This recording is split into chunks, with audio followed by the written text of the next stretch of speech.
दोस्तों, क्या आप जानते हो कॉफ़ी जो आज हमें इतनी ज़्यादा पसंद है वो असल में इंडिया की है ही नहीं, बल्कि कॉफ़ी को तो 17वीं शताब्दी में एक मुस्लिम सूफी संत यमन से भारत लेकर आए थे।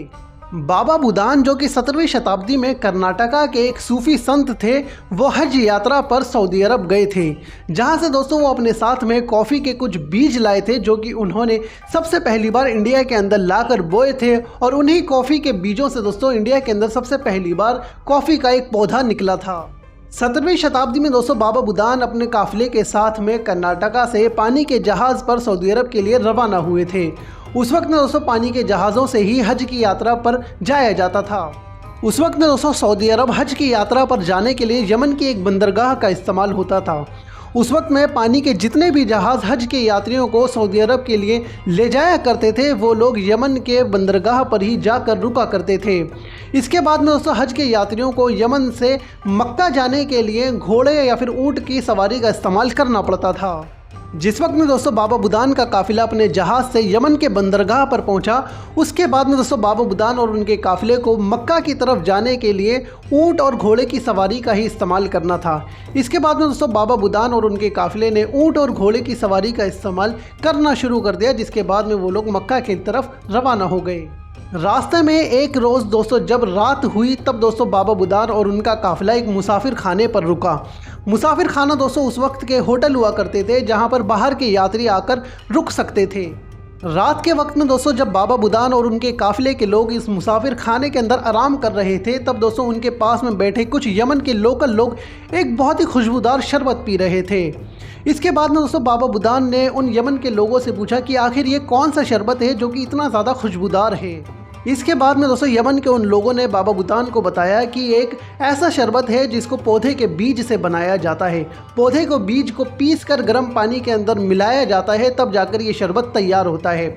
और इस शरबत को पीने के बाद में इंसान की थकान और उसकी नींद दूर हो जाती है, जिसके बाद में इंसान रात में भी खुदा की इबादत बहुत ही मसरूफियत के साथ में कर सकता है। ये सुनने के बाद दोस्तों बाबा बुदान ने यमन के उन लोगों से रिक्वेस्ट करी कि वो लोग बाबा बुदान को भी शरबत पीने के लिए दें, ताकि बाबा बुदान भी खुदा की इबादत रात में बिना सोए बिना उबासी लिए कर सकें। इसके बाद में दोस्तों यमन के उन लोगों ने बाबा बुदान को ये शरबत पीने के लिए दिया, जिसके बाद में बाबा बुदान की सारी थकान दूर हो गई और रात भर बाबा बुदान बिना सोए खुदा की इबादत कर सके। इसके बाद दोस्तों अगली सुबह बाबा बुदान अपने काफिले के साथ में मक्का की तरफ रवाना हो गए, जहां पर दोस्तों मक्का पहुंचकर बाबा बुदान ने अपनी हज की यात्रा को पूरा किया। लेकिन दोस्तों बाबा बुदान हज की इस पूरी यात्रा के दौरान केवल उस शरबत के बारे में सोच रहे थे जो कि उनको उन यमन के लोगों ने पिलाया था। बाबा बुदान दोस्तों इस शरबत को इंडिया लाना चाहते थे, ताकि दोस्तों इंडिया के लोग भी इस शरबत को पी कर रात के अंदर खुदा की इबादत कर सकें।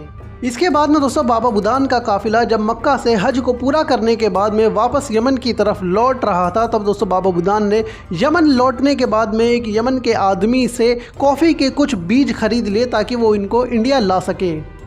लेकिन दोस्तों जब बाबा बुदान यमन के उस आदमी से कॉफ़ी के बीज खरीद रहे थे, तब उस यमन के इंसान ने बाबा बुदान को बताया कि यमन से इन कॉफ़ी के बीजों को बाहर ले जाने पर बैन लगा हुआ है।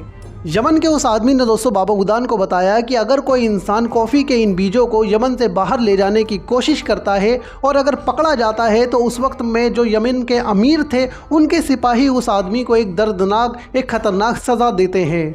इसके बाद में दोस्तों बाबा बुदान ने उन कॉफ़ी के बीजों को उस आदमी को वापस कर दिया, लेकिन उस आदमी से 7 कॉफ़ी के बीज ले लिए। और उसके बाद में दोस्तों बाबा बुदान ने उस इंसान से कहा कि मैं इन कॉफ़ी के बीजों को भारत ले जाने की कोशिश तो ज़रूर करूँगा, चाहे इसमें मुझे थोड़ी सी तकलीफ़ ही क्यों ना सहनी पड़े।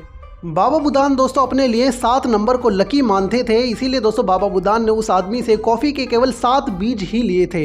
लेकिन दोस्तों बाबा बुदान ने ये बीज ले तो लिए थे, लेकिन उनके दिल में ये डर था कि अगर वो पकड़े गए तो यमन के सिपाही उनको एक ख़तरनाक सज़ा देंगे।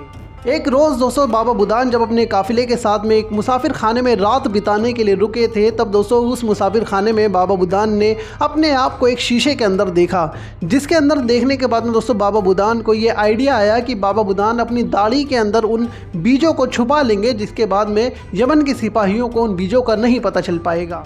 बाबा बुदान दोस्तों क्योंकि एक सूफी संत थे, लिहाजा दोस्तों उनकी एक बहुत लंबी और घनी दाढ़ी हुआ करती थी। इसी का फ़ायदा उठाते हुए दोस्तों बाबा बुदान ने जो 7 बीज उस यमन के इंसान से ख़रीदे थे, उनको अपनी दाढ़ी के अंदर पिरो लिया। इसके बाद में दोस्तों जब बाबा बुदान का काफिला यमन की बंदरगाह पर पहुंचा, तब दोस्तों यमन के सिपाहियों ने बाबा बुदान और उनके काफिले को रोक लिया। यमन के बंदरगाह पे दोस्तों उस वक्त में एक सिक्योरिटी चेक पोस्ट हुआ करता था, जहां पर वो लोग उन लोगों की तलाशी लिया करते थे जो कि यमन से बाहर जा रहे होते थे। ऐसे में दोस्तों बाबा बुदान और उनके काफिले की भी उस वक्त में चेकिंग होने लगी। जिस वक्त में दोस्तों बाबा बुदान की चेकिंग का नंबर आया, तब दोस्तों बाबा बुदान ने बिना डरे अपनी चेकिंग करवाई, क्योंकि दोस्तों बाबा बुदान एक ज़ईफ़ इंसान थे। इस वजह से दोस्तों सिपाहियों ने भी ज़्यादा बाबा बुदान की चेकिंग नहीं करी और बाबा बुदान को उनके शिप पर जाने के लिए एंट्री पास दे दिया। और इस तरह से दोस्तों बाबा बुदान कॉफ़ी के उन 7 बीजों को यमन से निकालने पर कामयाब हो गए।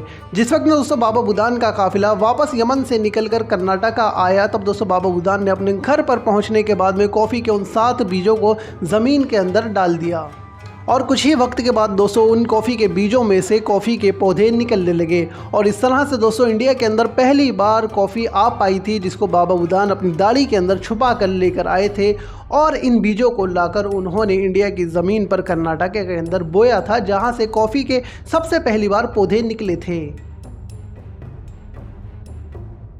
ये वीडियो दोस्तों अगर आपको पसंद आई हो तो इस वीडियो को लाइक करें और दोस्तों इस वीडियो को शेयर करें कॉफ़ी के दीवानों के साथ में, ताकि दोस्तों वो लोग भी बाबा बुदान और उनकी इस इंटरेस्टिंग कहानी के बारे में जान सकें। बाकी दोस्तों सब्सक्राइब करिए हमारे चैनल को, ताकि ऐसे ही वीडियोस आपको आगे आने वाले वक्त में मिलते रहें। शुक्रिया।